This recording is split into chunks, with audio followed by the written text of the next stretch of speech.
हाँ तो नमस्ते मेरे प्यारे विद्यार्थी जी। कैसे हैं आप सभी लोग। हम उम्मीद करते हैं आप लोग बहुत बहुत बहुत अच्छे होंगे।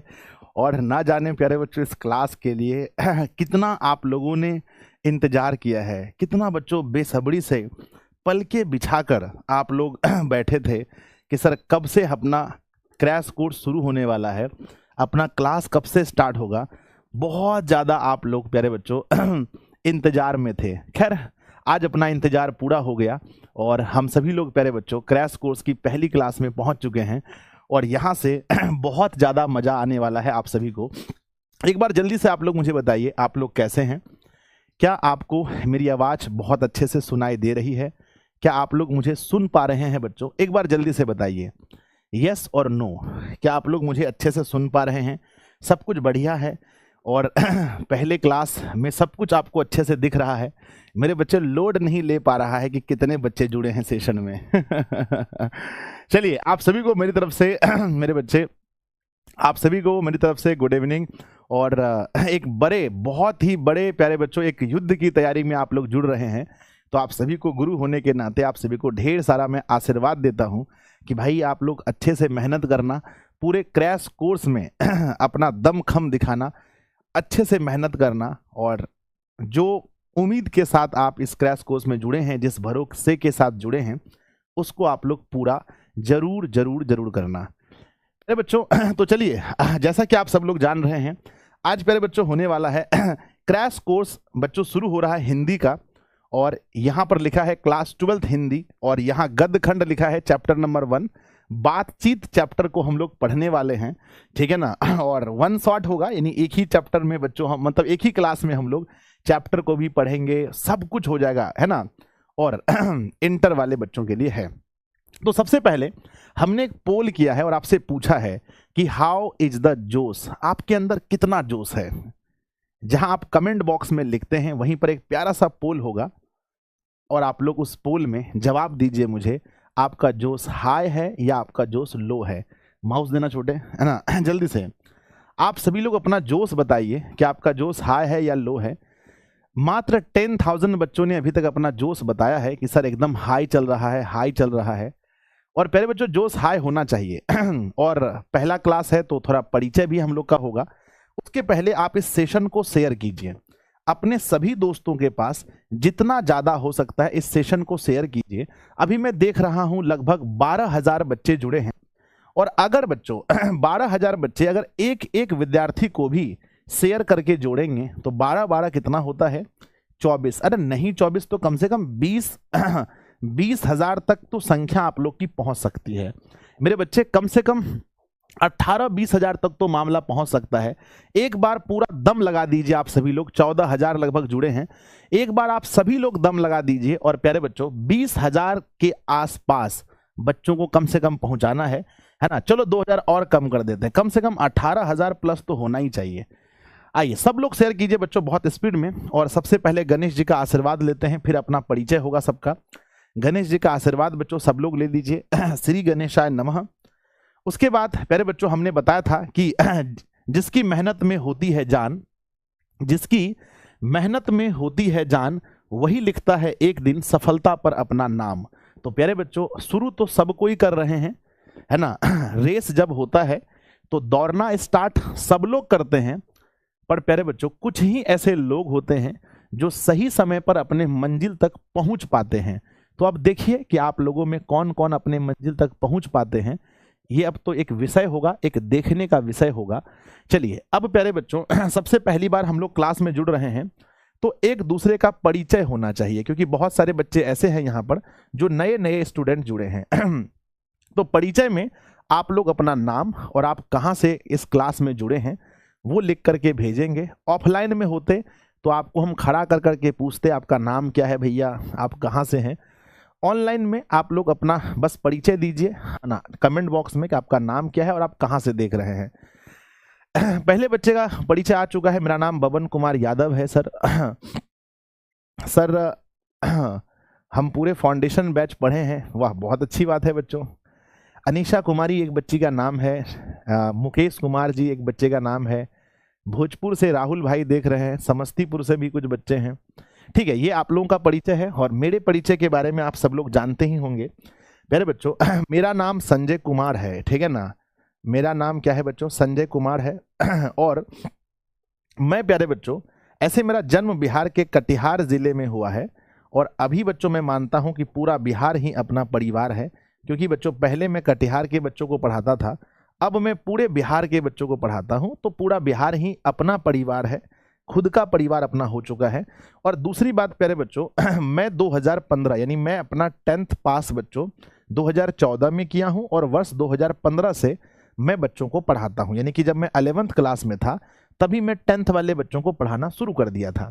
ऑनलाइन में बच्चों मैं 2020 से पढ़ा रहा हूं। अगर क्लास 12th हिंदी की बात करें, 12th हिंदी की बात करें, गुरुदेव आप कब से पढ़ा रहे हो, तो आई थिंक ये मेरा चौथा होगा बच्चों ना, यानी कि बच्चों चौथा बार ये होगा, मतलब 4th सेशन हमारा होगा जब मैं बच्चों हिंदी को पढ़ा रहा हूं। तो मैं पिछले 4 वर्षों से हिंदी पढ़ा रहा हूं, तो आप लोग मेरा परिचय जान गए। आप लोगों का परिचय जो है तो वो है बच्चों, क्योंकि इतने संख्या में आप लोग 16,500 बच्चे हैं। अब ये 16,500 बच्चे का परिचय हम कैसे जान पाएंगे?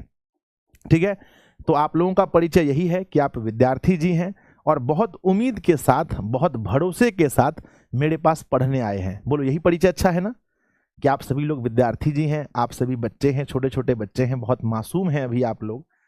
हमसे बहुत छोटे हैं आप लोग। जैसे मान लीजिए 2016 में हम मैट्रिक पास, इंटर पास किए हैं और आप लोग 2026 में पास करेंगे, तो 10 साल हमसे छोटे हैं। तो आप लोग को हम छोटा भाई कहते हैं, बहुत मासूम हैं आप लोग, नटखटी हैं। अच्छे से पढ़िएगा, हम यही आप लोग को सलाह देंगे। प्यारे बच्चों, थोड़ा कम ही पढ़ना है लेकिन कंटिन्यू पढ़ना है। बोलो, कैसे पढ़ना है?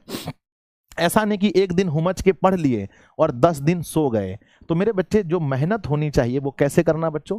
लगातार मेहनत करना। हाँ देखो, तबीयत सबका खराब होता है, कभी उतार चढ़ाव जीवन में सबका आता है, पर एक चीज नहीं छोड़ना, लगातार मेहनत करना। चलिए अच्छा, किस भरोसे से हम लोग क्रैश कोर्स में जुड़े हैं, किस उम्मीद को लेकर आप क्रैश कोर्स में जुड़े हैं, एक बार अपना उम्मीद हमें बताइए अपना, है ना।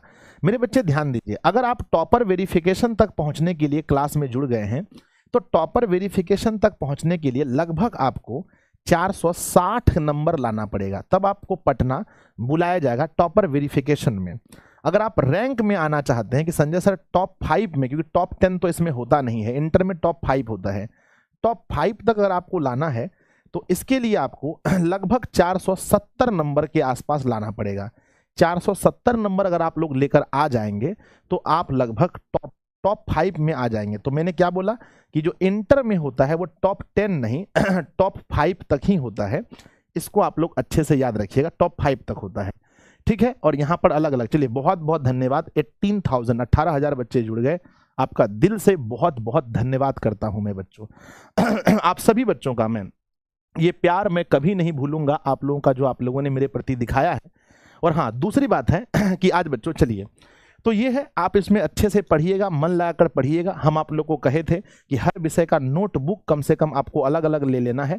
अगर नोटबुक ले लिए हैं तो बहुत अच्छी बात है, जो बच्चे नहीं लिए हैं नोटबुक खरीद लीजिएगा। और देखिए, आप लोग का और भी विषय शुरू हो गया है प्यारे बच्चों। आज आप लोग का हिंदी शुरू हुआ, साइंस के जो बच्चे हैं उनके लिए कल क्या क्या होगा, तो कल आपका मैथ हम शुरू करेंगे 10 बजे और फिजिक्स वाले सर शाम को क्लास लेंगे, तो 2 क्लास कल आप लोग का और शुरू होगा।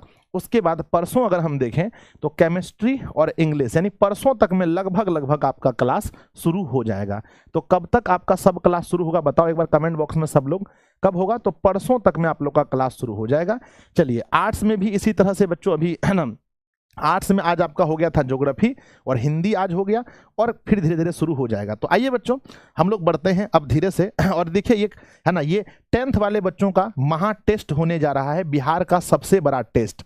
तो क्या आप लोग भी चाहते हैं कि आप लोगों का महा टेस्ट हो? क्या आप लोग भी चाहते हैं कि एक बहुत बड़ा टेस्ट हो जहां बिहार के सभी प्रतिभाशाली बच्चे जुड़े और अपने प्रतिभा को दिखाएं? क्या आप लोग चाहते हैं कि ऐसा एक टेस्ट होना चाहिए? तो मेरे बच्चे एक प्यारा सा दिल बनाकर भेजिए कि गुरुजी, हम लोग भी चाहते हैं कि एक बिहार में 12th लेवल पर एक ऐसा टेस्ट होना चाहिए जहां लाखों बच्चे जुड़ करके अपनी प्रतिभा को दिखाएं और उसमें से कुछ बच्चे का रिजल्ट टॉप पर आ जाए। अभी 10th का कल होने वाला है, जो भी छोटे भाई बहनों में बता दीजिएगा, आप लोग कर लेंगे। आइए मेरे बच्चे, तो हमारा जो सिलेबस है, आर यू रेडी? आप सभी लोग तैयार हैं? बिल्कुल तैयार हैं सर, बहुत पहले से। चलिए हम लोग को चैप्टर कितने पढ़ने हैं हम आपको थोड़ा सा हिंदी में बता देते हैं, है ना, कि हम लोग किस तरह से पढ़ेंगे। मेरे बच्चे चैप्टर हम लोग को कुल कितना पढ़ना है, तो संजय सर कुल हम लोग को चैप्टर जो पढ़ना है मेरे बच्चे 26 गो चैप्टर पढ़ना है, और एक दिन में आपको हम लोग प्रतिपूर्ति पढ़ा देंगे, है ना, प्रतिपूर्ति भी पढ़ना है, याद है ना। आप लोग को याद दिलाए हमको, बोलिए तो कोई याद दिलाए हमको कि सर प्रतिपूर्ति भी पढ़ना है ना। तो प्रतिपूर्ति भी पढ़ना है एक दिन, ठीक है ना। तो एक दिन प्रतिपूर्ति पढ़ाएंगे, यानी टोटल यहाँ 27 गो क्लास हम आपको क्रैश कोर्स में बुक कर लेंगे। ग्रामर का अगर हम बात करें तो ग्रामर का मिनिमम बच्चों हम आपको 23 क्लास लेंगे, तो 27 और प्लस में 23, यानी क्रैश कोर्स में कुल आपका जो क्लास होने वाला है हिंदी विषय में उसकी संख्या याद कर लीजिए आप लोग 50 होगा। और दूसरी बात है कि जिस दिन हमारा जो चैप्टर का क्लास होगा, यानी जो भी क्लास आज होगा बच्चों, तो हम इसका टेस्ट भी लगवाएंगे, इसका नोट्स भी देंगे। तो हिंदी में आप टेंशन मत लीजिए, दो चीज को लेकर टेंशन मत लीजिए, टेस्ट को लेकर के और नोट्स को लेकर के, क्योंकि पहले हम नोट्स बना लिए हैं, उसके बाद हम आप लोग का क्लास ले रहे हैं, और बाकी जो फुल बैच में नोट्स बचा हुआ है वो भी नोट्स आप लोगों को हम बहुत जल्दी दे देंगे। मेरा जो हिंदी वाला टाइपिस्ट था ना, वो कहीं परीक्षा देने चल गया था, इसलिए मामला आपका फंसा है, पर ये आप लोग का आसानी से हो जाएगा। दूसरी प्यारे बच्चों अगर हम बात करें कि पढ़ाने का तरीका हम आप लोग से पूछना चाहते हैं, हम यही रखने वाले हैं। पहला रखने वाले हैं एक चैप्टर गद्य खंड से होगा, बोलना हाँ या ना। दूसरा हमारा काव्य खंड से होगा, और फिर बच्चों व्याकरण होगा। क्या यही तरीका सही है? एक बार बस आप लोग हाँ बोल दीजिए, फिर हम लोग शुरू करते हैं। एक बार जल्दी से बोलो सर आपने वोट दिया। हमारे जिले में भी वोट नहीं हुआ है बच्चों, एक चैप्टर छूट गया है सर। हाँ उसको हम कवर कर देंगे। जल्दी बताओ, है ना। हिंदी में सर मोस्ट इंपॉर्टेंट चैप्टर कौन है? कोई चैप्टर मोस्ट इंपॉर्टेंट नहीं है, हिंदी में सब चैप्टर को पढ़ना है। आप बस मेरे ऊपर इतना भरोसा कीजिए कि किसी भी चैप्टर को हम कठिन होने नहीं देंगे। हर चैप्टर आपको बहुत मजेदार लगेगा, बहुत अच्छा लगेगा, ठीक है ना। तो इसके विषय में एक गद्यखंड, एक काव्यखंड, एक ग्रामर, इस तरह से जब क्लास चलेगा तो बहुत बेनिफिट होगा। उसके बाद देख लेंगे, अगर नहीं होगा तो ग्रामर, मतलब या तो ग्रामर शायद छूटा भी है, तो हम ऐसा कर सकते हैं, एक चैप्टर बुक का, एक चैप्टर ग्रामर का, ऐसा कर दें। बोलो ये वाला बताना तो कैसा होगा, एक चैप्टर बुक का और एक चैप्टर ग्रामर का। इसमें जल्दी बोलो ये ठो कैसा रहेगा, क्योंकि ग्रामर में आप लोग का कहना है कि कुछ चीजें हम लोग का छूटा हुआ है। तो एक चैप्टर हमारा हो जाएगा बुक का, एक हुआ ग्रामर का। चलो भाई बहुत बातचीत हो गया, बात करना अच्छा लगता है मुझे आप लोगों से, खास करके जो अपने लोग हैं भाई, याद है ना।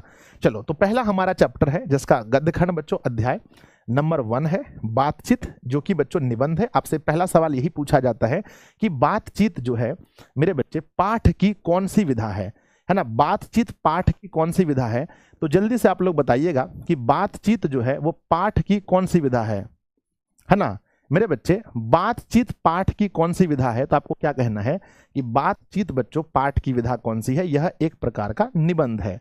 दूसरा क्वेश्चन आता है कि बातचीत पाठ के लेखक कौन है।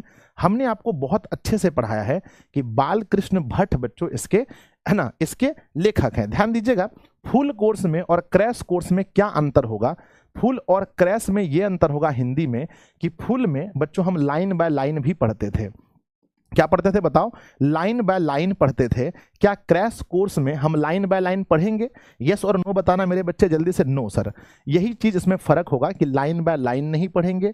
दूसरी बात क्या है कि फुल में जो लेखक परिचय है वो पूरा नहीं पढ़ेंगे, सिर्फ इंपॉर्टेंट लेखक परिचय पढ़ेंगे, और क्वेश्चन की संख्या भी बच्चों फुल बैच से कम होगी, है ना। यानी सब कुछ थोड़ा थोड़ा काट काट करके मेरे बच्चे, जो ज्यादा इंपॉर्टेंट है उसको हम लोग तवज्जो ज्यादा देंगे, जो ज्यादा इंपॉर्टेंट है उसको देखेंगे, तो समय आपका बचेगा। पहले मान लीजिए कि फुल कोर्स में अगर आपका 1.5 घंटा लगता था 1 शॉट में, तो क्रैश कोर्स में आपका 45 मिनट के अंदर या तो हाईएस्ट 1 घंटा, हाँ 1 घंटा के अंदर आपका हो जाएगा। आइए बच्चों, बात बहुत हो गया, शुरू करते हैं। लेखक परिचय में जो जो आपको जानने लायक है, देखिए आप फुल कोर्स पढ़िए या फिर क्रैश कोर्स, आपको थोड़ा बहुत जानना ही पड़ेगा। पहली बात बच्चों, आपको याद होगा कि इस पाठ के लेखक बालकृष्ण भट्ट हैं, जिनका जन्म 23 जून 1884 ईस्वी में हुआ था, जिनका निधन 20 जुलाई 1914 ईस्वी में हुआ था। जन्म इलाहाबाद उत्तर प्रदेश में हुआ था, है ना। पिताजी का नाम बेनीपुरी भट्ट है, जो बच्चों पेशे से एक व्यापारी हैं। अब ये क्रैश कोर्स में हो या फुल कोर्स में, ये तो आपको पढ़ना है ना बच्चों। यहां तक याद है तो प्यारा सा दिल बनाकर भेजिए सब लोग। हमें अच्छे से याद है कि लेखक का नाम बालकृष्ण भट्ट है, जिनका जन्म 23 जून 1844 को हुआ है। निधन की बात करें तो 20 जुलाई 1914 ईस्वी को निधन हुआ है। और निवास की बात करें तो यूपी का एक जिला है इलाहाबाद में जन्म हुआ है और वह उत्तर प्रदेश में है बच्चों।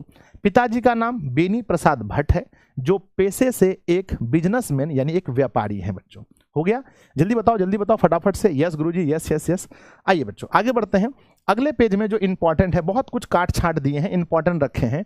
माता का नाम पार्वती देवी, जो सुसंस्कृत महिला थी, है ना, सुसंस्कृत महिला थी। बालकृष्ण भट्ट के मन में अध्ययन की रुचि एवं लालसा जगाई बच्चों, है ना। तो एग्जाम में क्वेश्चन पूछा जाएगा कि बालकृष्ण भट्ट के मन में पढ़ने की जो लालसा है वो किसने जगाई है, पढ़ने की लालसा किसने जगाई है बालकृष्ण भट्ट के मन में। तो आंसर लिखिएगा बच्चों माँ। क्या लिखिएगा? माँ। और बालकृष्ण भट्ट की माँ का नाम क्या था बच्चों? तो माँ का नाम पार्वती देवी। ये दो क्वेश्चन आपको याद रखना है। थोड़ा जल्दी से कमेंट बॉक्स में लिखिएगा, है ना, जल्दी से लिखिएगा। आगे बढ़ते हैं प्यारे बच्चों। आगे शिक्षा के विषय में याद रखना है। बालकृष्ण भट्ट ने अपनी प्रारंभिक शिक्षा संस्कृत भाषा से की थी। 1867 ईस्वी में प्रयाग के मिशन स्कूल में एंट्रेंस की परीक्षा इन्होंने दी थी। एग्जाम में सवाल पूछा जाता है कि बालकृष्ण भट्ट ने किस भाषा से अपनी पढ़ाई शुरू की थी। एक बार जल्दी से बताइएगा, किस भाषा से अपनी पढ़ाई शुरू की थी? तो कहना बच्चों संस्कृत भाषा से।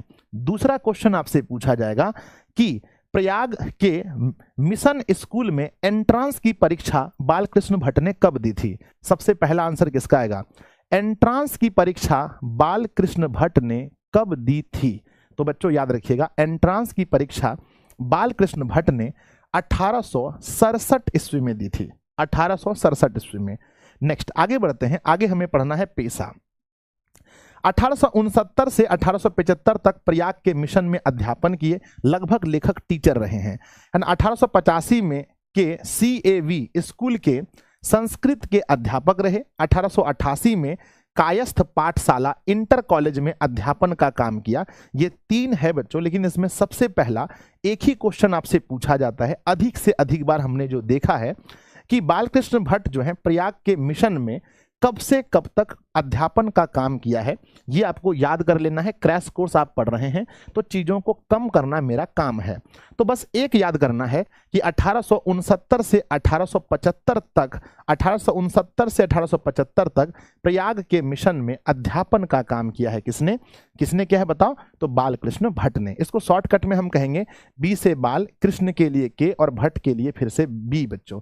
तो बी के बी यानी बालकृष्ण भट्ट। आगे बढ़ते हैं। अगला बच्चों अब हमारा खत्म ही होने वाला है। स्वभाव के विषय में बात करें, उग्र गुस्सैले, इसी कारण नौकरी छोड़नी पड़ी। तो बच्चों बहुत बच्चों उग्र स्वभाव के हैं। भारतेंदु हरिश्चंद्र की प्रेरणा से हिंदी वर्धिनी सभा प्रयाग की ओर से 1877 में हिंदी प्रदीप नामक मासिक पत्रिका निकाला था। सबसे अधिक क्वेश्चन यही पूछा जाता है कि हिंदी प्रदीप नामक मासिक पत्रिका के लेखक कौन है? जरा आंसर बताइएगा, आंसर बताइए जल्दी से कि हिंदी प्रदीप नामक, है ना, हिंदी प्रदीप नामक जो मासिक पत्रिका है इसके लेखक कौन है? बहुत बार सवाल पूछा गया है और हमें पूरा भरोसा है 2026 में भी ये क्वेश्चन पूछा जाएगा कि जो हिंदी प्रदीप नामक, ये जो बच्चों हिंदी प्रदीप नामक मासिक पत्रिका है इसके लेखक कौन है? तो बालकृष्ण भट्ट बच्चों, है ना। आपसे यह भी पूछा जा सकता है कि बालकृष्ण भट्ट का निम्नलिखित में से कौन सा मासिक पत्रिका है? तो मासिक पत्रिका कौन सा है? तो कहना बच्चों हिंदी प्रदीप जो है इनका मासिक पत्रिका है।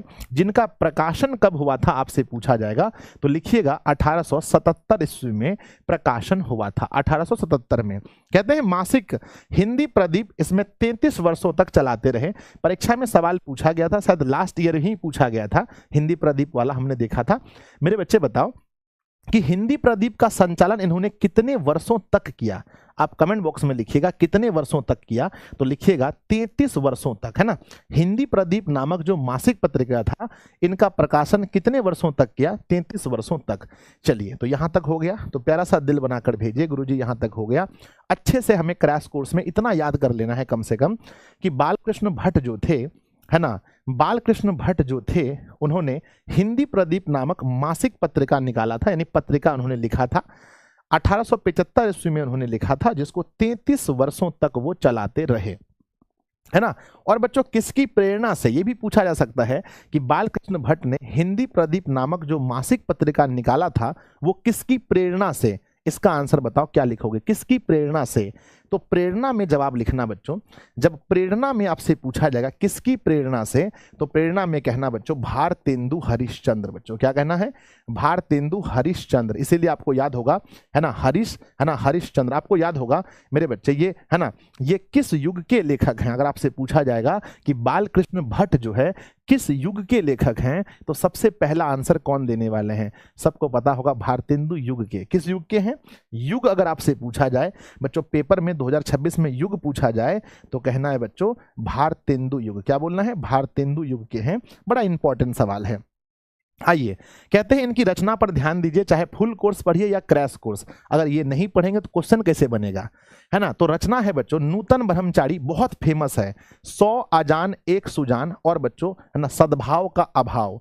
कहते हैं गुप्त वैरी, रहस्य कथा, है ना, रसातल यात्रा, हमारी घड़ी और उचित दक्षिणा, ये सभी इनकी उपन्यास हैं। पर आपको याद क्या करना है, आपको जो विशेष तौर पे याद रखना है किसी भी हाल में, हमने देखो यहाँ पर तीनों पर प्यारे बच्चों हमने हाईलाइट कर दिया है जो आपको याद करना है। याद हो गया, बताओ। एग्जाम में क्वेश्चन पूछा जाएगा नूतन ब्रह्मचारी किसका उपन्यास है, नूतन ब्रह्मचारी किसका उपन्यास है, पहला क्वेश्चन बनेगा।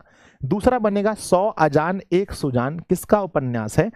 तीसरा बनेगा सद्भाव का अभाव, ये किसका उपन्यास है। इन तीनों का आंसर आपको लिख कर आना है, इन तीनों का आंसर लिख करके आना है मेरे बच्चे, है ना। बालकृष्ण भट्ट, बालकृष्ण भट्ट लिख के आना है और ये क्वेश्चन पूछा जाएगा। तो क्रैश कोर्स में हम आपको इंपॉर्टेंट चीज बताते चलेंगे कि भाई इसको छोड़ना है, इसको पढ़ना है। चलिए अब आगे बढ़ते हैं। कहते हैं नाटक, कुछ नाटक है जो हमने यहाँ पर इसको हाईलाइट कर दिया है।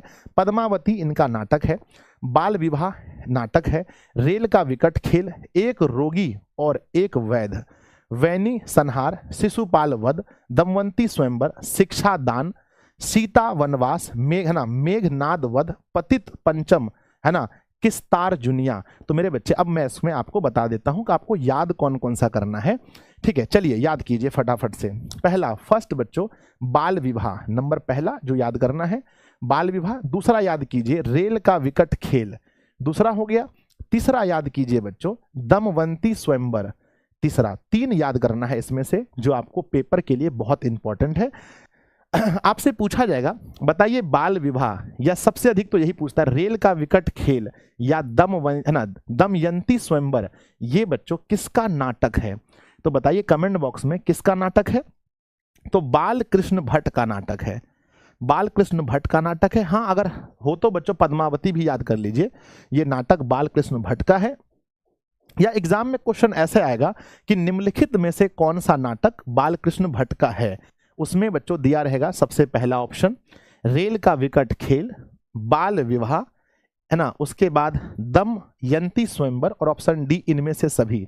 तो आंसर क्या लगाएंगे आप लोग बताइए मेरे बच्चे, आंसर क्या लगाएंगे बताओ जल्दी से।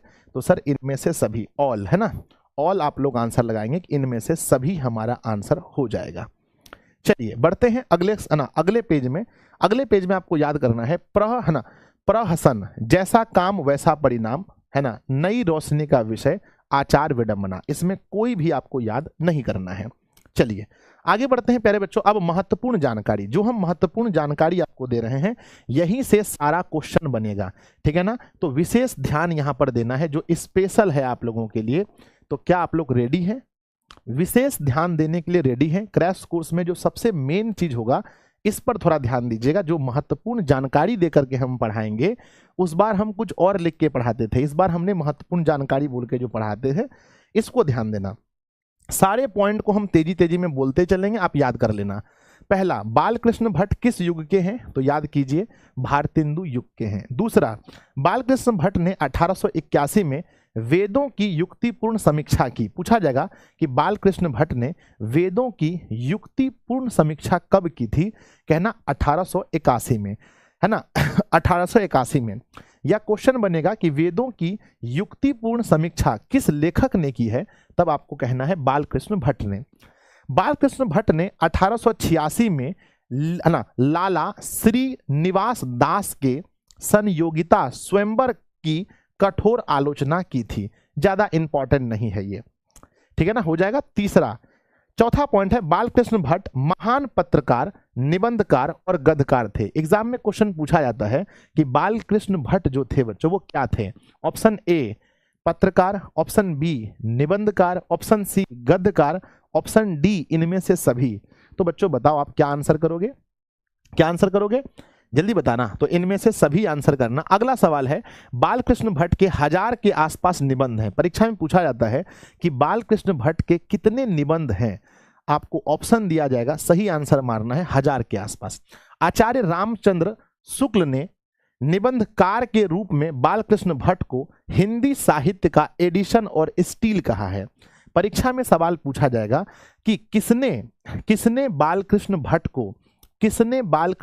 को एडिशन और स्टील कहा है, या किसने बालकृष्ण भट्ट की तुलना एडिशन और स्टील से की है। तो सही उत्तर आपको लिख कर आना है रामचंद्र शुक्ल। क्या कहना है मेरे बच्चे, क्या नाम रखना है, तो रामचंद्र शुक्ल, है ना, आचार्य रामचंद्र शुक्ल। क्या रखना है मेरे बच्चे, आचार्य रामचंद्र शुक्ल याद रखना है। और एग्जाम में यह भी क्वेश्चन पूछा जाता है कि रामचंद्र शुक्ल ने बालकृष्ण भट्ट की तुलना किससे की है ना, बालकृष्ण भट्ट की तुलना किससे की है, तो वहां नाम रखना है एडिशन एवं स्टील से। किससे की है, एडिशन एवं स्टील से तुलना की है। तो ये सब बहुत इंपॉर्टेंट क्वेश्चन है, जो आप पढ़ रहे हैं उसको एग्जैक्ट याद कर लेना है बच्चों। और जैसे मैंने नोट्स बना करके आपको दे दिया है, कोई दिक्कत नहीं होगा। एक बार प्रेम से बच्चों दिल बनाकर भेजिए, कोई इशू नहीं होने वाला है। देखिए क्रैश कोर्स है, फिर भी 3-4 हजार बच्चे गायब, है ना, तो जुड़ के रहना है, पूरा क्रैश कोर्स अच्छे से करना है। ये क्रैश कोर्स बुज़दिलों के वास्ते नहीं है। आगे बच्चों लिखा गया है कि बालकृष्ण भट्ट बातचीत निबंध के माध्यम से बातचीत की शैली सिखलाते हैं। इस चैप्टर में बच्चों क्या बताया गया है, एक बार कमेंट बॉक्स में आप लोग लिखिए। अगर मैं आपको बातचीत चैप्टर थोड़ा सा मैं आपको समझाने का अगर कोशिश करूं, तो आप लोग बताइए बातचीत में क्या बताया गया है। सर बातचीत चैप्टर में बातचीत करने की शैली बताई गई कि कैसे हमें बातचीत करना चाहिए, है ना, मतलब स्वयं से बात करना सबसे अच्छा माना गया है मेरे बच्चे, मतलब सर्वोत्तम माना गया है, और सबसे अच्छा माना गया है दो लोगों के बीच की बातचीत को। सब हमने इसमें लिख दिया है, तो आपको टेंशन नहीं लेना है, कुछ भी टेंशन नहीं लेना है मेरे बच्चे। तो इस चैप्टर में किसकी शैली पर बात हुई है, बताना किसकी शैली पर, तो बातचीत करने की शैली पर। स्पीच का उद्देश्य सुनने वाले के मन में जोश और उत्साह पैदा करना होता है। घरेलू बातचीत मन रमाने के लिए होता है। पहला क्वेश्चन पूछा जाएगा, किसका उद्देश्य सुनने वालों के मन में जोश और उत्साह पैदा करना होता है। किसका उद्देश्य सुनने वाले के मन में जोश और उत्साह पैदा करना होता है, किसका उद्देश्य बताइएगा। तो बच्चों कहना स्पीच का उद्देश्य। किसका उद्देश्य, स्पीच का। कहते हैं कि बच्चों घरेलू बातचीत किस लिए होता है, तो घरेलू बातचीत बच्चों सिर्फ क्या होता है, मन को रमाने के लिए, मन लगता रहे, मन रमाने के लिए। आगे लिखते हैं बच्चों, रॉबिन्सन क्रूसो 16 वर्ष तक जानवरों के साथ रहा। उसने 16 वर्षों तक मनुष्य की बोली नहीं सुना था। 16 वर्ष के बाद पहली बार फ्राइडे के मुख से उन्होंने बोली सुना था। तो परीक्षा में आपसे क्वेश्चन पूछा जाएगा, कौन से ऐसे व्यक्ति थे जो 16 वर्षों तक मनुष्य के मुंह से बोली नहीं सुने थे। कौन से व्यक्ति थे जिन्होंने 16 वर्षों तक किसी के मुंह से बोली नहीं सुने थे, तो कहना बच्चों उस व्यक्ति का नाम था रॉबिन्सन क्रूसो। रॉबिन्सन क्रूसो नाम के व्यक्ति 16 वर्ष तक कभी किसी इंसान की मुंह से बोली नहीं सुने थे। रॉबिन्सन क्रूसो ने 16 वर्षों के बाद किसके से पहली बार बोली सुनी थी, तो कहना बच्चों फ्राइडे के मुंह से। किसके मुंह से, फ्राइडे के मुंह से, फ्राइडे के मुंह से बच्चों। आगे लिखा है कि ब्रेन जॉनसन के अनुसार बोलने से ही मनुष्य के रूप का साक्षात्कार होता है। बेन जॉनसन के अनुसार। परीक्षा में पूछा जाएगा कि किसका ऐसा कहना है, या किसके अनुसार बोलने से ही मनुष्य के रूप का साक्षात्कार होता है। किसके अनुसार बोलने से ही मनुष्य के रूप का साक्षात्कार होता है, किसके अनुसार, तो कहना बच्चों बेन जॉनसन के अनुसार। किसके अनुसार, किसके अनुसार बोलने से ही मनुष्य के रूप का साक्षात्कार होता है। किसके अनुसार बोलने से ही मनुष्य के रूप का साक्षात्कार होता है? हम क्लास में ही सब कुछ याद करवाएंगे बच्चों, क्रैश कोर्स में फिर याद करने का मौका नहीं मिलेगा। अगला आगे है बच्चों कि एडिशन के अनुसार असल बातचीत सिर्फ दो लोगों में हो सकती है, अर्थात जब दो आदमी होते हैं तब अपना दिल एक दूसरे के सामने खोलते हैं।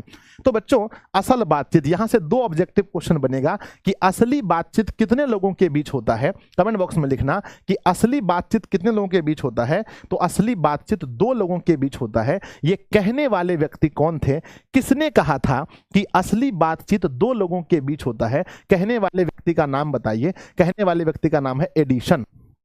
6 कानों में पड़ी बात खुल जाती है। मेरे बच्चे पूछा जाएगा कितने कानों में पड़ी बात खुल जाती है? जब दो आदमी है तो 4 कान, कोई दिक्कत नहीं, जैसे 6 कान हो गया तो बात खुल जाती है। कहते हैं 3 लोगों के बीच जो बातचीत होता है उसे त्रिकोण बन जाता है। मेरे बच्चे कितने लोगों के बीच बातचीत में त्रिकोण बनता है?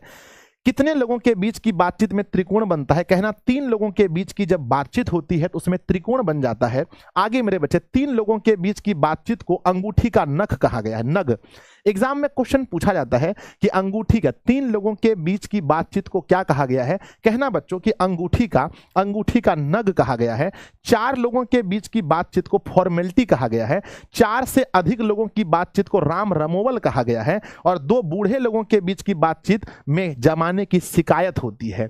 तो प्यारे बच्चों ये सब पॉइंट आपको लगता होगा कि सर ये क्या है? ये मक्खन है बच्चों। ये क्या है बताओ?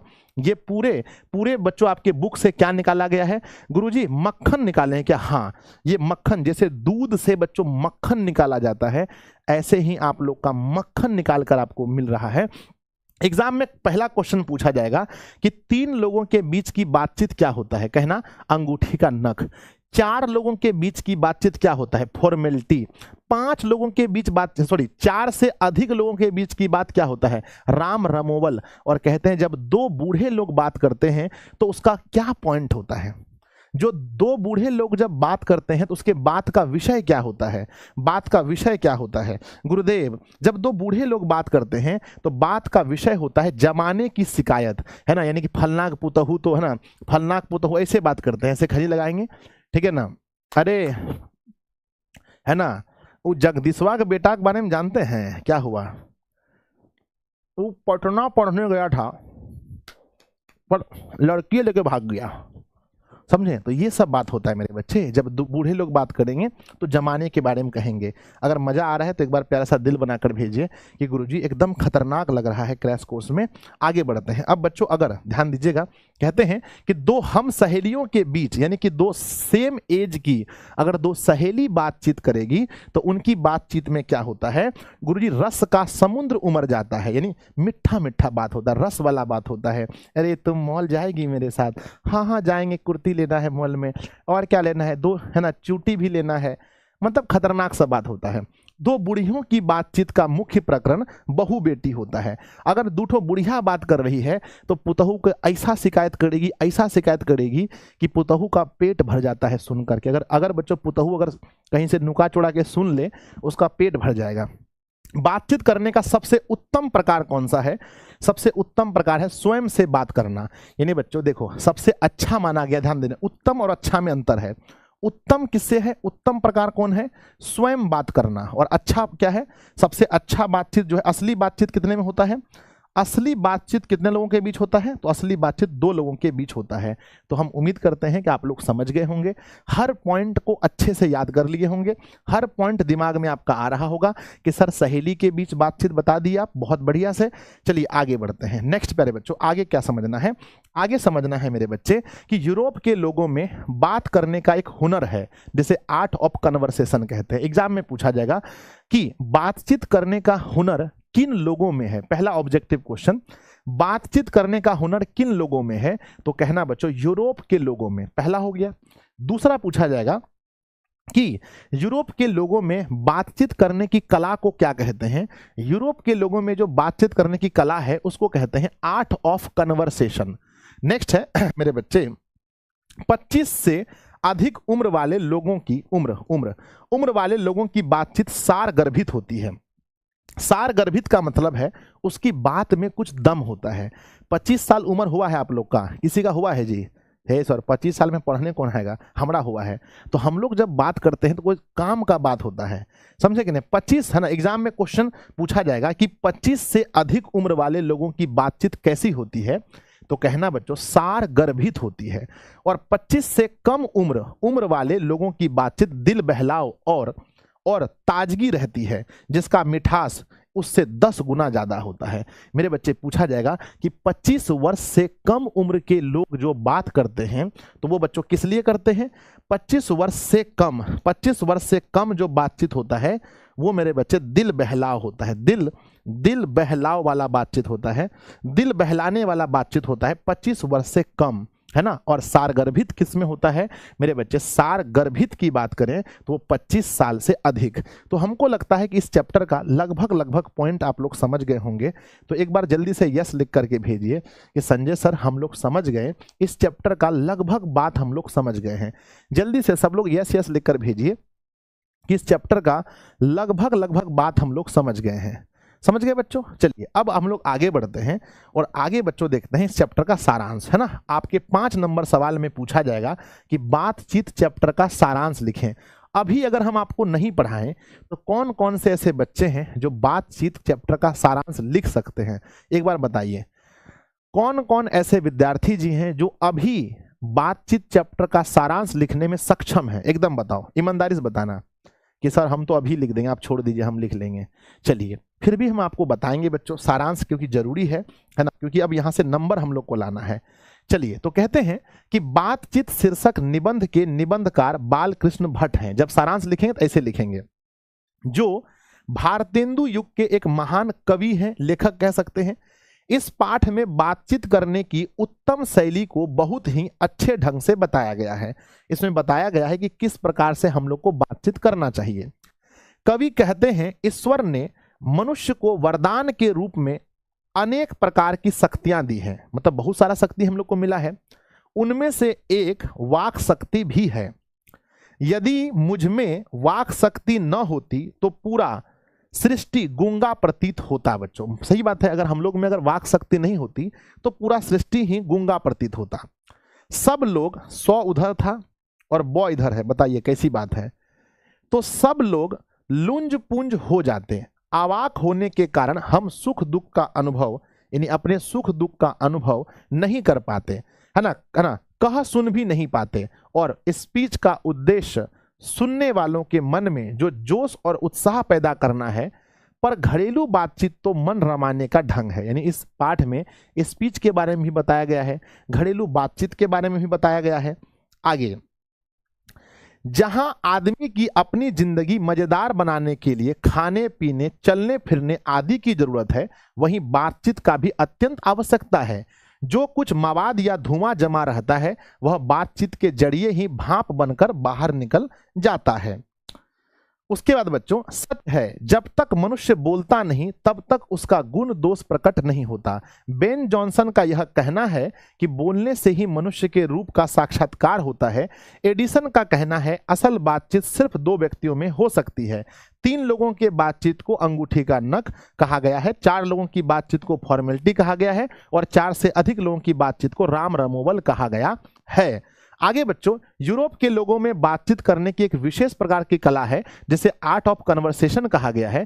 बातचीत करने का सबसे उत्तम तरीका खुद से बातें करना है। हमारी भीतरी मनोवृत्ति प्रतिक्षण नए नए रंग दिखाया, है ना, नए नए रंग दिखाया करती है। वह इस संसार का एक भारी आईना है जिसमें जब चाहो जैसी चाहो सूरत देख लो। जो व्यक्ति अपनी जुबान पर नियंत्रण रखकर अपने मन से बातचीत करना सीख लेता है वह बहुत बड़ी शक्ति पा लेता है। तो ये हुआ प्यारे बच्चों पूरा आपका जो इस चैप्टर का आपको सारांश लिखना है, ठीक है ना।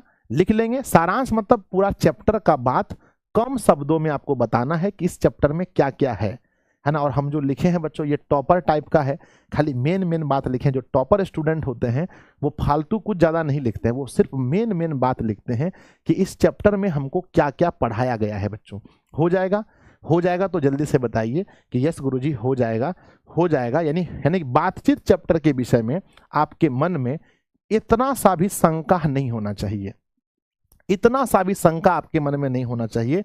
जितने इंपॉर्टेंट पॉइंट्स थे सब हो गए। तो प्यारे बच्चों, अब आपका समय हो चुका है ऑब्जेक्टिव क्वेश्चन करने का, और इसके बाद सब्जेक्टिव। ऑब्जेक्टिव में प्यारे बच्चों हमने क्वेश्चन बैंक को ऐड किया है, और बाकी क्वेश्चन लगभग कम क्वेश्चन मिलेंगे, और ऑब्जेक्टिव भी चेंज हो गया है। जो पहले आप पढ़े हैं वो ऑब्जेक्टिव नहीं है। पहला क्वेश्चन है कि बाल कृष्ण भट्ट किस काल के रचनाकार हैं। पहला सवाल, बाल कृष्ण भट्ट जो हैं वो किस काल के रचनाकार हैं? तो कहना है बच्चों वो भारतेंदु काल के हैं। पहला का ऑप्शन नंबर 1 लगाइएगा। अगला क्वेश्चन पूछा जाएगा, इनमें से कौन सा उपन्यास भट्ट जी की रचना है? कौन सा उपन्यास भट्ट जी की रचना है? तो गंगा लहरी, देवदास, नूतन ब्रह्मचारी, या बच्चों तोता मैना। तो इसमें नूतन ब्रह्मचारी जो है बिल्कुल सही है। अगला क्वेश्चन है, बातचीत निबंध के निबंधकार कौन है? बातचीत निबंध जो हम लोग पढ़ रहे हैं इसके निबंधकार कौन है? तो बातचीत निबंध के निबंधकार बाल कृष्ण भट्ट हैं बच्चों। अगला सवाल है, बातचीत के जरिए भाप बनकर क्या बाहर निकल जाता है? बातचीत के जरिए भाप बनकर क्या बाहर निकल जाता है बच्चों, बताना है। थोड़ा तेजी में बताइएगा कि बातचीत के जरिए भाप बनकर क्या बाहर निकल जाता है। तो आंसर लिखेंगे भाप बनकर ईर्ष्या, द्वेष, मवाद और धुआं, या कलेश। तो जो मवाद और धुआं होता है ना वो बाहर निकल जाता है बातचीत के जरिए। अगला सवाल है हमारा, बाल कृष्ण भट्ट का उपन्यास कौन सा है? आपको देख के बताना है कि बाल कृष्ण भट्ट का जो उपन्यास है वो कौन सा है बच्चों। पहला है करितार्जुनीय, नूतन ब्रह्मचारी, नई रोशनी का विष, और सीता वनवास। ये सब तो उन्हीं की रचना है, पर उपन्यास कौन सा है बच्चों, ध्यान देंगे। तो बी नंबर जो है नूतन ब्रह्मचारी, ये उपन्यास है, उपन्यास है। बाकी सब नाटक वगैरह हैं।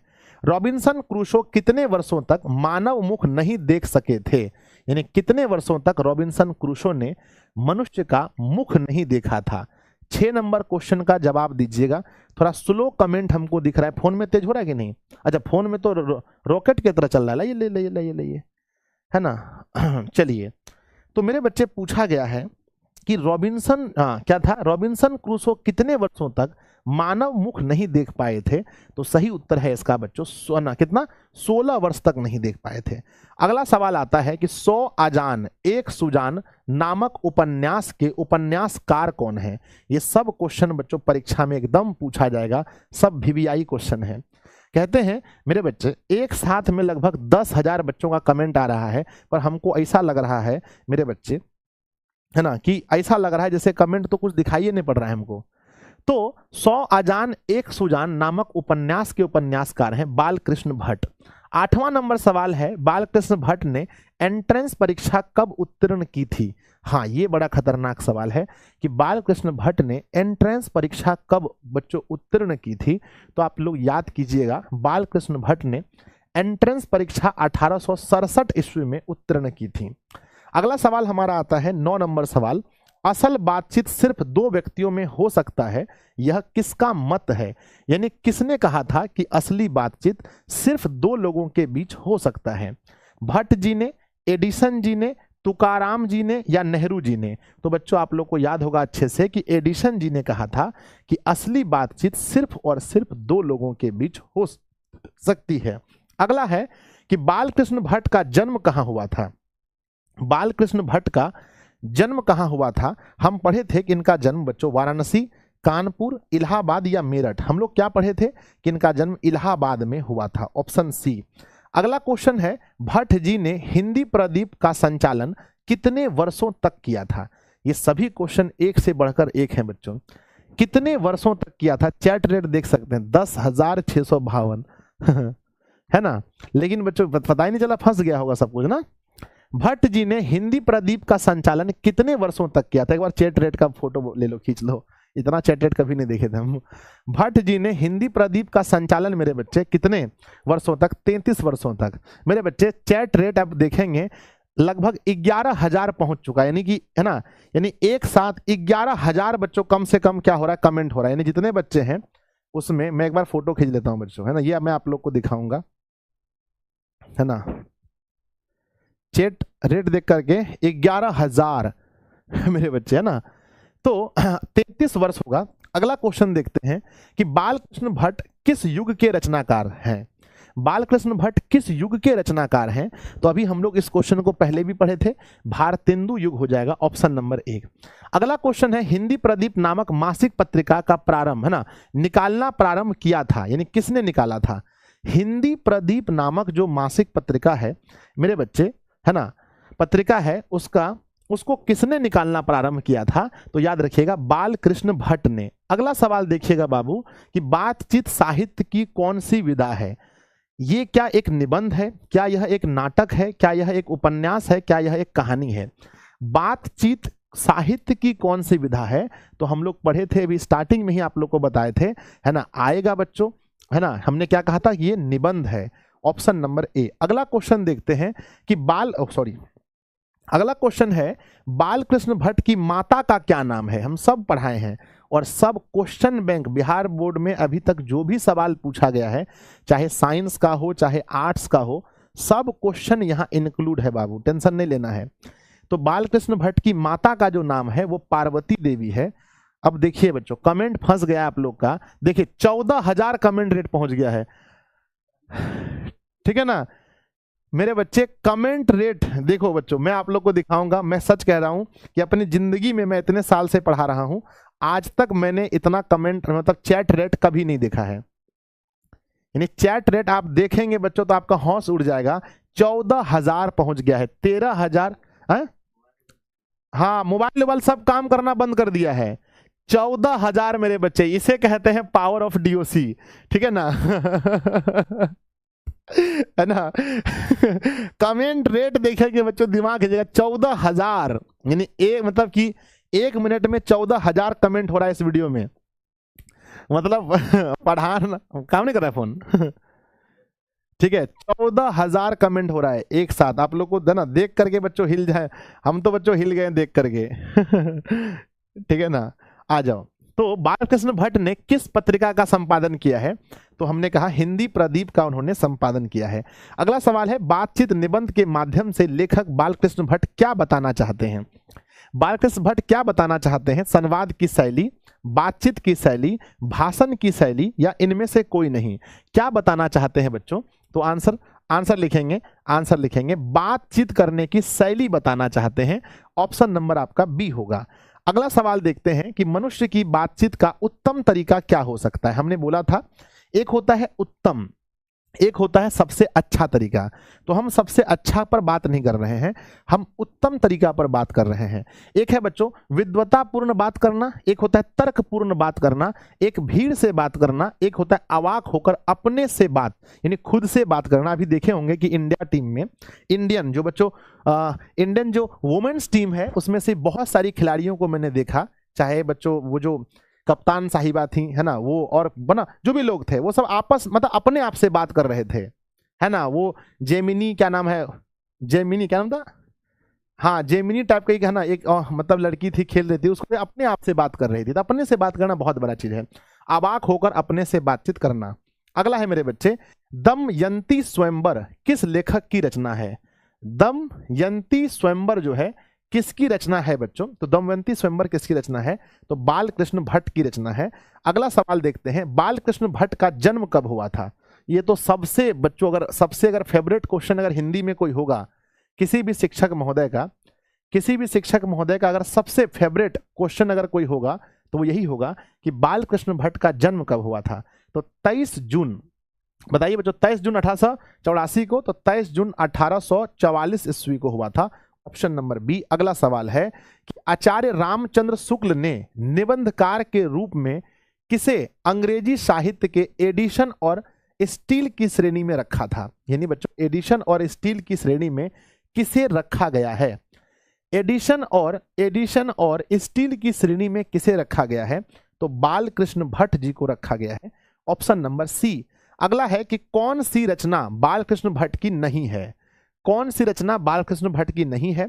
नूतन ब्रह्मचारी बिल्कुल है, 100 अजान एक सुजान बिल्कुल है, सद्भावना का अभाव बिल्कुल है, परीक्षा गुरु ये तो मैंने नहीं देखा। मेरे बच्चे बताओ कौन सा होगा? परीक्षा गुरु तो हमने नहीं देखा, तो ऑप्शन नंबर क्या होगा? ऑप्शन नंबर डी आपका सही हो जाएगा। अगला सवाल देखते हैं कौन सी रचना बालकृष्ण भट्ट की है? अब आपको बताना है कि कौन सी रचना बालकृष्ण भट्ट की है। पहला ऑप्शन रेल का विकट खेल, कछुआ का धर्म, रेणु का प्राच्य विद्या। तो बच्चों हम लोगों ने देखा था रेल का विकट खेल, ये तो बालकृष्ण भट्ट की रचना 100% है बच्चों।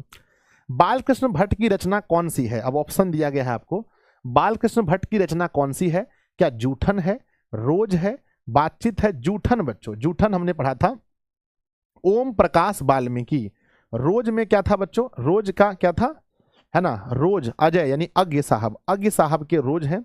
बातचीत ये बालकृष्ण भट्ट का है। त्रिच बच्चों उस दिन पढ़ रहे थे हम लोग, जो उदय प्रकाश जी का है, उदय प्रकाश जी का है बच्चों, ठीक है ना। चलो बढ़ते हैं नेक्स्ट क्वेश्चन 25 नंबर सवाल में। 25 नंबर क्वेश्चन का कहना है कि बालकृष्ण भट्ट के पिताजी का नाम क्या था? बालकृष्ण भट्ट के पिताजी का नाम क्या था? थोड़ा स्पीड में बताइएगा कि बालकृष्ण भट्ट के पिताजी का नाम क्या था। तो बालकृष्ण भट्ट के जो पिताजी थे उनका नाम क्या था बच्चों? तो बेनी प्रसाद, है ना, देनी प्रसाद, बेनी प्रसाद, टेनी प्रसाद, सेनी प्रसाद। तो ऐसे फंसाने के लिए दिया है, लेकिन पता है आपको बेनी प्रसाद होगा। Option B. अगला क्वेश्चन देखते हैं। बातचीत शीर्षक निबंध के अनुसार रस का समुद्र किनकी बातचीत में उमड़ चला आता है? यानी किनकी बातचीत में रस का समुद्र आ जाता है बच्चों, बताइएगा। रस का समुद्र किनकी बातचीत में आता है? तो कहते हैं दो सहेलियों के बीच में, दो पुरुष, दो बच्चे या दो मूर्ख के बीच में। तो याद रखिएगा दो सहेलियों के बीच में ऐसा होता है।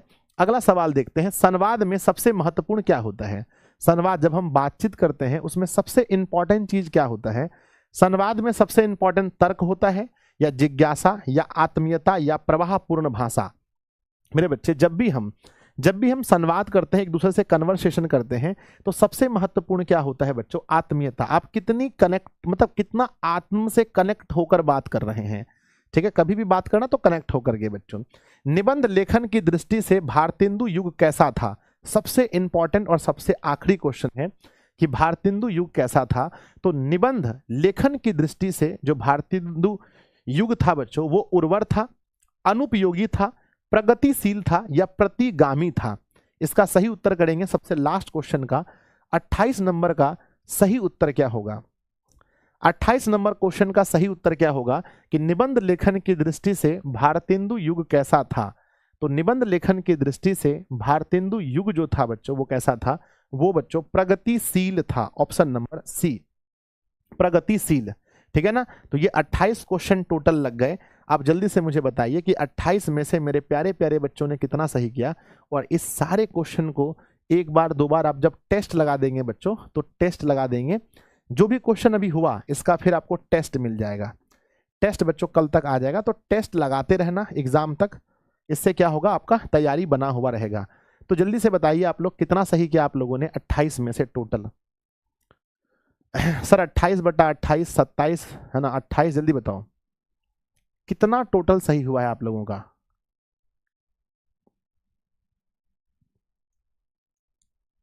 चलो बहुत सुंदर, बहुत सुंदर। आइए बच्चों, तो हो गया। अब देखते हैं इसका सब्जेक्टिव क्वेश्चन। सब्जेक्टिव क्वेश्चन में जैसा कि मैंने कहा आपको कि हमने कुछ कुछ सवाल आपके कम कर दिए हैं, है ना। सवाल हमने बच्चों कम कर दिए क्योंकि क्रैश कोर्स में आपको हम इंपॉर्टेंट, जो मुझे लगा बहुत इंपॉर्टेंट है, वो मैंने दिया है। तो सबसे पहले दीर्घ से हम लोग शुरू करेंगे। पहला सवाल दीर्घ में आप लोग देख सकते हैं कि अगर हम में वाक शक्ति नहीं होती तो क्या होता? बातचीत शीर्षक निबंध के आधार पर बताइए। क्या आप लोग बता सकते हैं अगर मनुष्य में बोलने की शक्ति नहीं होती तो क्या होता? बातचीत शीर्षक निबंध के निबंधकार बालकृष्ण भट्ट जी हैं। इस निबंध के माध्यम से निबंधकार बातचीत करने की उत्तम शैली को बताते हैं। ईश्वर ने मनुष्य को वरदान के रूप में अनेक प्रकार की शक्तियां दी हैं, उनमें से सबसे महत्वपूर्ण वाक शक्ति है, अर्थात बोलने की शक्ति। अगर हम में वाक शक्ति नहीं होती तो सारी सृष्टि गूंगी प्रतीत होती, सब लोग लुंज पुंज हो जाते और किसी कोने में बैठा दिए, है ना, बैठा दिए होते, और जो कुछ सुख दुख का अनुभव हम अपनी दूसरी इंद्रियों के द्वारा करते, अवाक होने के कारण नहीं कर सकते और कह सुन भी नहीं पाते। तो प्यारे बच्चों, क्या ऐसा क्वेश्चन अगर आता है तो आप लिख दोगे? अगर दीर्घ में यह सवाल आता है कि अगर मनुष्य में वाक, ना, अगर हम में वाक शक्ति नहीं होती तो क्या होता? बातचीत से, है ना, बातचीत शीर्षक निबंध के अनुसार बताइए। क्या आप लोग बता पाएंगे? तो एक बार यस लिख करके भेजिए कि सर हाँ बता पाएंगे, बता पाएंगे सर। 28 नंबर का क्वेश्चन गलत है सर, क्या बात करते हैं? क्या उर्वर होना चाहिए क्या बच्चों? मुझे भी ना उर्वर याद आ रहा था कि मैंने एक बार पढ़ाया था आप लोगों को कि निबंध लेखन की दृष्टि से भारतेंदु युग कैसा था। शायद मैंने आपको एक बार उर्वर पढ़ाया था, तो एक बार प्लीज इसको देख लेना आप लोग, हर बार कुछ ना कुछ कमी रह जाता है, इसको देख लेना एक बार। मुझे ना उर्वर मतलब ऐसा फील आ रहा है हमने कभी पढ़ाया था, बुक में देख लेना एक बार ढूंढ करके, ठीक है, या नहीं तो अभी ढूंढ तो लो भाई, ढूंढो इसमें, तो इसका सही उत्तर क्या होगा, ढूंढो तो एक बार सही उत्तर क्या होगा इसको, ठीक है ना। चलो आगे बढ़ते हैं मेरे बच्चे। हाँ, दीर्घ में हमने टोटल क्वेश्चन जो दिया है बच्चों, टोटल 3 क्वेश्चन दिया है, हो गया। चलिए अब दूसरा क्वेश्चन है बच्चों हमारा कि बातचीत शीर्षक निबंध का सारांश लिखिए। तो हम आप लोग को सारांश पहले पढ़ा दिए, बोलो हाँ या ना। क्या क्या हुआ, क्या भारतेंदु युग नहीं रहे?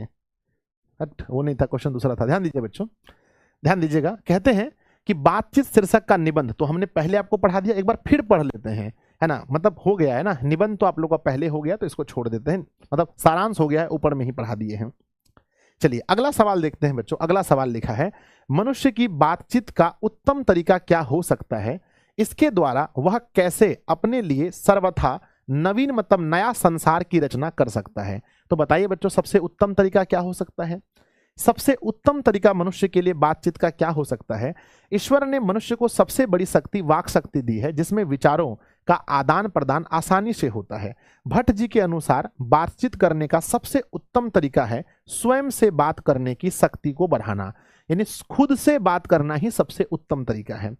हमारी भीतरी मनोवृत्ति प्रति क्षण नए नए रंग दिखाया करती है, वह संसार का एक बड़ा आईना है।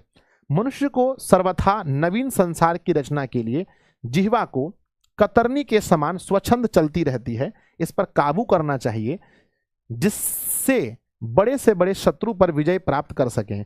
तो बच्चों करना क्या चाहिए, है ना, मनुष्य की बातचीत का उत्तम तरीका क्या हो सकता है? पहला क्वेश्चन यहां से यहां तक है, तो उत्तम तरीका हो सकता है स्वयं से बात करना, खुद से बात करना। फिर लिखा है इसके द्वारा वह कैसे है ना, वह कैसे हमेशा नए संसार की रचना कर सकता है। तो वह बच्चों देखो, क्योंकि हमारे मन में नए नए विचार हमेशा चलते रहते हैं, तो हम इससे एक नए संसार का रचना कर सकते हैं बच्चों। लेकिन हाँ, इसमें याद रहे कि अपनी जिह्वा पर थोड़ा कंट्रोल रखना पड़ेगा, अपने जिह्वा पर कंट्रोल रखना पड़ेगा, क्योंकि जीभ बच्चों कतरनी के समान होता है, कभी भी कुछ भी कह देता है, ठीक है ना। चलिए आगे बढ़े, आगे बढ़ जाए, यहां तक हो जाएगा तो बताओ, यस लिख करके भेजिए। सर हो जाएगा बच्चों। सिर्फ ऑब्जेक्टिव पढ़ लेने से टॉपर नहीं बनेंगे, यो मत सोचिएगा कि खाली ऑब्जेक्टिव पढ़ने से टॉपर हो जाएंगे। सर 1 नंबर गलत है, भाई झुट्ठो कुछ भी लिखता है। हाँ 28 नंबर का बच्चों उर्वर ही होगा, इसको ठीक कर लेना, ठीक है, 28 नंबर का उर्वर ही होगा, था उसमें लिखा हुआ। चलिए मेरे बच्चे, ये भारतेंदु युग बच्चों सबको पता है, इसमें आप कहते हैं गलत है सर, ये सब बात मत बोलिए, है ना। चलिए इसका उर्वर ही हो जाएगा, ऑप्शन नंबर 28 का ए सही हो जाएगा। चलिए प्लीज बच्चों, आप लोग क्लास 12th के बच्चे हैं, शांति बनाकर आपको पढ़ना चाहिए, आपको कोई भी फालतू कमेंट्स पर ध्यान नहीं देना चाहिए। आइए और देखिए, है ना, सब्जेक्टिव पर भी आपको पूरा ध्यान देना है, ऐसा नहीं कि सिर्फ ऑब्जेक्टिव पढ़ लेंगे। आइए अब प्यारे बच्चों, बच्चों को सबसे ज्यादा प्रॉब्लम होता है किसमें पता है? सबसे अधिक प्रॉब्लम होता है बच्चों को सप्रसंग व्याख्या करने में। कौन कौन से ऐसे स्टूडेंट हैं मेरे बच्चे जो आप लोग व्याख्या करते हैं, एक बार बताओ, है ना। सर सर 20 नंबर का 1884 सही है, 44, अरे जन्म पूछा है भैया, 44 में जन्म हुआ है, 84 में काहे जन्म हुआ होगा?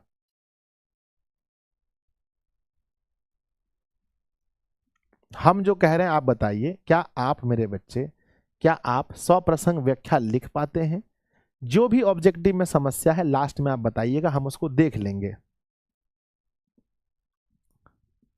चलिए तो बच्चों, हम उम्मीद करते हैं कि बहुत अच्छे से आप सप्रसंग व्याख्या लिख पाते होंगे। क्वेश्चन पूछा है, सच है जब तक मनुष्य बोलता नहीं तब तक उसका गुण दोष प्रकट नहीं होता है। यह क्वेश्चन 2026 में समझो आ गया। तो पहला आपको यह पता करना पड़ेगा कि ये लाइन किस चैप्टर का है। बच्चों बताओ किस चैप्टर का है, जल्दी बताओ। तो सर ये बातचीत चैप्टर का है। इसके लेखक कौन है? तो बाल कृष्ण भट्ट। अब ये लाइन में क्या कहा गया है कि जब तक मनुष्य बोलता नहीं तब तक उसका गुण और दोष प्रकट नहीं होता है। यदि आपको जानना है कि सामने वाला मनुष्य कैसा है तो उसको कुछ बोलने दीजिए पहले, कहते हैं इसको लिखना है, प्रस्तुत पंक्ति बालकृष्ण भट्ट द्वारा रचित बातचीत निबंध शीर्षक बातचीत शीर्षक निबंध पाठ से लिया गया है। लेखक का कहना है कि अपने अंदर की भाव दूसरों के सामने प्रकट करने के लिए और उसका आशय ग्रहण करने के लिए शब्दों की आवश्यकता होती है। यह सत्य है कि जब तक मनुष्य बोलता नहीं है तब तक उसका गुण दोष प्रकट नहीं होता है, बल्कि ढका ही रह जाता है। तो ये आपको व्याख्या कर देना है बच्चों। अगला व्याख्या पूछा जाएगा इस चैप्टर से जो इंपॉर्टेंट है, यह है कि जो कुछ मवाद या धुआं जमा रहता है वह बातचीत के जरिए भाप बनकर बाहर निकल पड़ता है। इसकी व्याख्या करेंगे तो फिर वही लिखना है, प्रस्तुत पंक्ति बालकृष्ण भट्ट द्वारा रचित निबंध पाठ से लिया गया है। लेखक का कहना है कि मनुष्य के मन में अनेक प्रकार के भाव उठते हैं, कभी हर्ष यानी कभी खुशी, कभी विषाद, कभी दुख, कभी करुणा तो कभी दया के, जो बातचीत के जरिए अपने मन को हल्का करते हैं। अतः जो कुछ मवाद या धुआं जमा रहता है वह बातचीत के जरिए भाप बनकर बाहर निकल जाता है। बच्चों, आप लोगों के मन में जब मवाद जमता है तो आप लोग क्या करते हैं, है ना? आप लोग क्या करते हैं जल्दी बताइए। आप लोग के मन में जब कोई बात आता है ना, तो आप लोग क्या करते हैं? आप लोग भी तो किसी को बताते होंगे, है ना?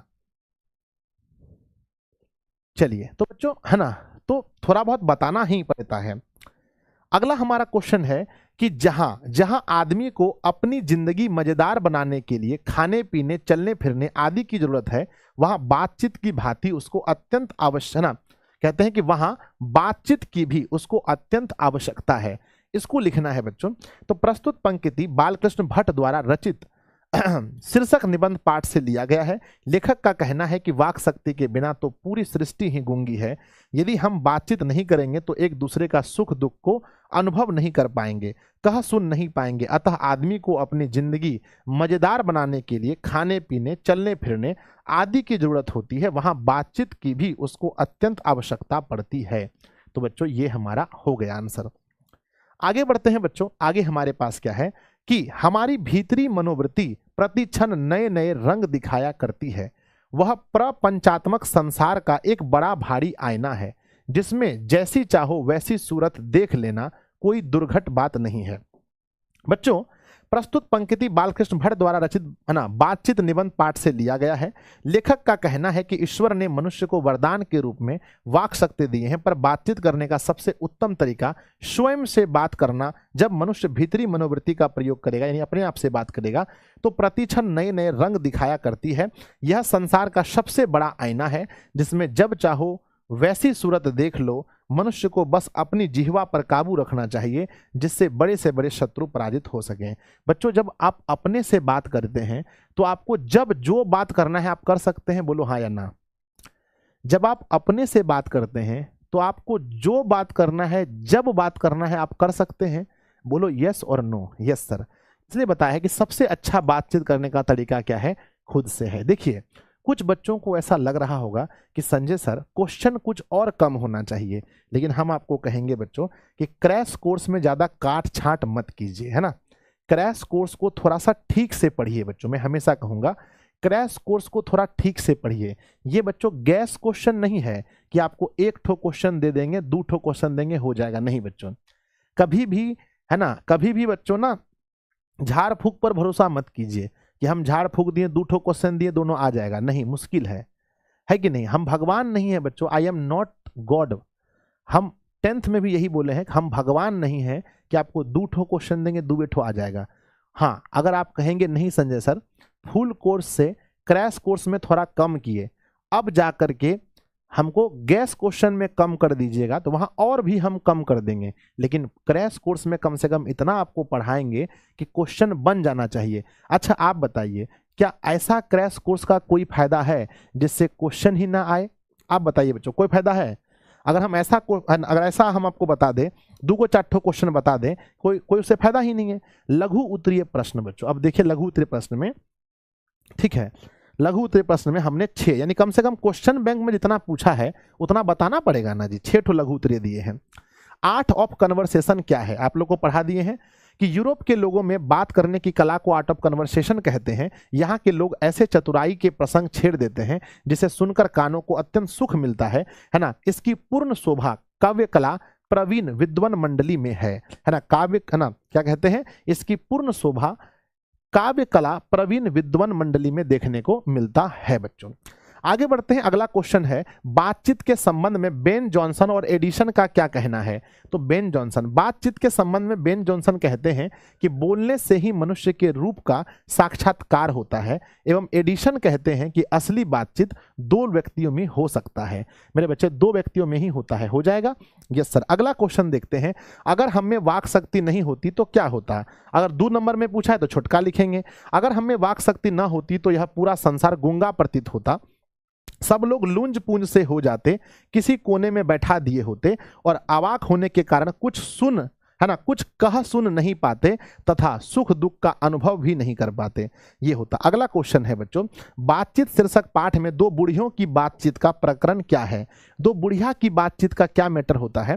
लेखक बालकृष्ण भट्ट, है ना, भट्ट के अनुसार दो बुढ़ियों की बातचीत का मुख्य प्रकरण बहू बेटी होती है, जिसमें बहुओं या बेटों का गिला शिकवा होता है, या है ना विरादर वालों से ऐसा बात खोद देती है जिससे कोई लड़ाई झगड़ा हो जाए। तो मेरे बच्चे लिख देंगे हाँ सर। आगे बढ़ते हैं, कहते हैं दो हम जोली सहेलियों की बातचीत में क्या स्थिति होती है। दो हम जोली सहेलियों की बातचीत का जायका बहुत निराला होता है, उसमें रस का समुद्र उमरा चला आता है, इसका पूरा स्वाद उसी से पूछना चाहिए। तो मेरे बच्चे, ये पूरा स्वाद उन्हीं से पूछना पड़ेगा। तो अगर कोई दोस्त होगा तो उनसे पूछ लेंगे बच्चों, है ना। चलिए, मैं देख रहा हूं एक बच्चा कमेंट कर रहे हैं बार बार कि सर 1 नंबर का क्वेश्चन गलत है। रुक जाइए, बस एक क्वेश्चन बचा है, इसको देख लेते हैं कि जब तक मनुष्य बोलता नहीं तब तक उसके व्यक्तित्व का कौन सा पक्ष प्रकट नहीं होता है। देखिए, लघु में भी पूछता है, दीर्घ में भी, तो लघु में छोटा लिखेंगे। बालकृष्ण भट्ट रचित बातचीत शीर्षक निबंध के अनुसार जब तक मनुष्य बोलता नहीं तब तक उसका गुण दोष प्रकट नहीं होता है।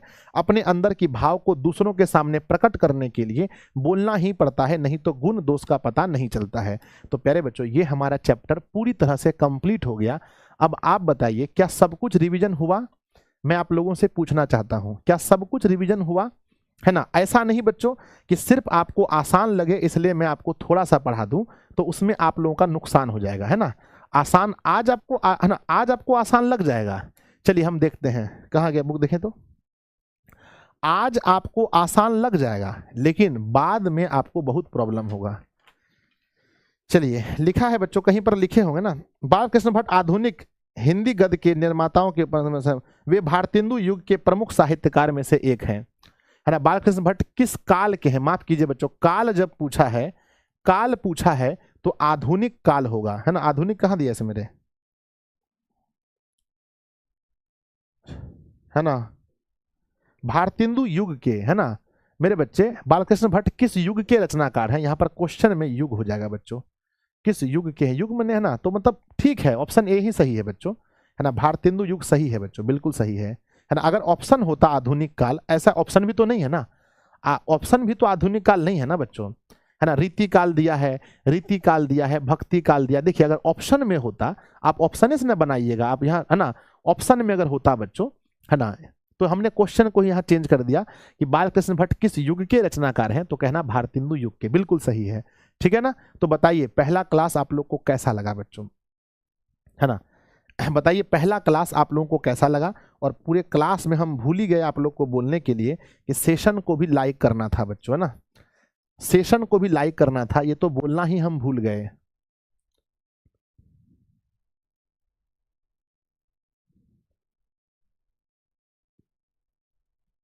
ठीक है, हम तो सेशन को भी लाइक करने के लिए, बोलने के लिए भूल गए बच्चों। हे देखिए, मात्र 13,000 लाइक है, हे भगवान, हम एक बार भी उधर ध्यान नहीं दिए।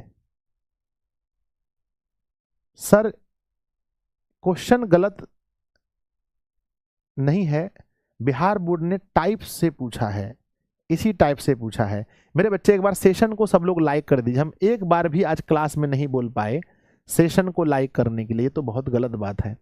सब लोग बच्चों सेशन को लाइक कर दीजिए एक बार जल्दी से कम बच्चों, कम से कम 18,000 लाइक्स तो होने चाहिए। जल्दी सब लोग लाइक कर दीजिए बच्चों, फटाफट से। जितने प्यारे प्यारे बच्चे जुड़े हैं अभी तक, जिन्होंने बच्चों नहीं लाइक किया है सेशन को, चलिए 15,000 हो गए, 15,500 हो गए, सब लोग सेशन को लाइक कर दीजिए बच्चों, हम तो बोलना ही भूल गए थे।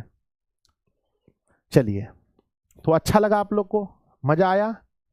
ठीक है, पूरा चैप्टर आप लोग का रिवीजन हो गया है ना, अच्छे से लेखक के बारे में भी बहुत कुछ जान गए, सारांश भी पढ़ लिए, क्वेश्चन आंसर भी लग गया। तो क्रैश कोर्स का मतलब क्या है कि बच्चों स्पीड में पढ़ना है, लेकिन पूरा पढ़ना है, छोड़ना नहीं है, छोड़ने से फिर नहीं हो पाएगा। हाँ, जनवरी महीने में जब आप पढ़ेंगे गैस क्वेश्चन वगैरह, तो वहां छोड़ छोड़ के कुछ कुछ पढ़ लेते हैं। और बढ़िया देखिए, खाली गैस क्वेश्चन वगैरह से आप टॉपर थोड़ी बन सकते हैं, समझे मेरी बात को। 16,500 18,000 कम से कम लाइक कर दीजिएगा आप लोग। ध्यान दीजिए हम क्या बोल रहे हैं कि अगर आप टॉपर बनना चाहते हैं तो आपको पूरा पढ़ना पड़ेगा। अगर पास करना है खाली, तब तो 2-3 ठो क्वेश्चन करके दे देंगे कि लघु उत्तरी में 2 ठो, दीर्घ उत्तरी में 1 गो, ऑब्जेक्टिव में 10 गो, पास हो जाइएगा। पास करना है या टॉपर बनना है, अच्छा नंबर लाना है ना। चलिए, तो प्यारे बच्चों कल क्या होना चाहिए, कल क्या होना चाहिए बताओ। आप लोगों को एक सवाल के साथ हम छोड़ के जाते हैं। सवाल ये है बच्चों कि नेक्स्ट जो हमारा लेक्चर होगा, नेक्स्ट लेक्चर क्या होना चाहिए। पहला ऑप्शन आप लोग को मिला है काव्य खंड का, पहला है बच्चों काव्य खंड का, और दूसरा है मेरे बच्चे व्याकरण का। तो ये 2 है आपके पास। मैं तो कहूँगा भाई काव्य खंड पहले पढ़ो, फिर ग्रामर पढ़ो, ऐसे पढ़ते जाएंगे सीरियली तो सही से हो जाएगा। ठीक है, और मैथ के जितने भी स्टूडेंट हैं ध्यान दीजिएगा, क्वेश्चन कब मिलेगा सर, टेस्ट, अब तो टेस्ट कल ही लग पाएगा। ध्यान दीजिएगा, मैथ्स के जितने भी स्टूडेंट हैं वो कल कितने बजे तैयार रहेंगे। मैथ्स के स्टूडेंट जितने भी हैं सब 10 बजे सुबह बच्चों, क्रैश कोर्स कल शुरू होगा 10 बजे से। तो मैथ के जितने भी प्यारे प्यारे बच्चे हैं वो सब लोग तैयार रहना, है ना, वो सब लोग तैयार रहना कल 10 बजे सुबह। और जो नए छात्र हैं एडमिशन नहीं लिए हैं बच्चों, आप लोग जाकर एडमिशन ले लीजिए, क्योंकि सब कुछ ऐप के अंदर हो रहा है। एक क्लास यूट्यूब पर मिल रहा है, बस हिंदी हम आप लोग को पढ़ाएंगे सब दिन, और बाकी सब क्लास आपको ऐप के अंदर मिलेगा। तो ये प्यारे बच्चों क्रैश कोर्स की फीस जो है वो 399 रुपये है। जो लोग नहीं लिए हैं जरूर एडमिशन ले लीजिएगा। मिलते हैं बच्चों हम अगली क्लास में। बहुत सारे बच्चे पहली बार आज मुझसे पढ़ रहे थे, पहली बार पढ़ के आपको कैसा लगा ये भी कमेंट बॉक्स में लिखिएगा। बाय बच्चों, लव यू सभी को, है ना। मिलते हैं अगली क्लास में, बाय सभी को, बाय। ठीक है ना, बाय बच्चों।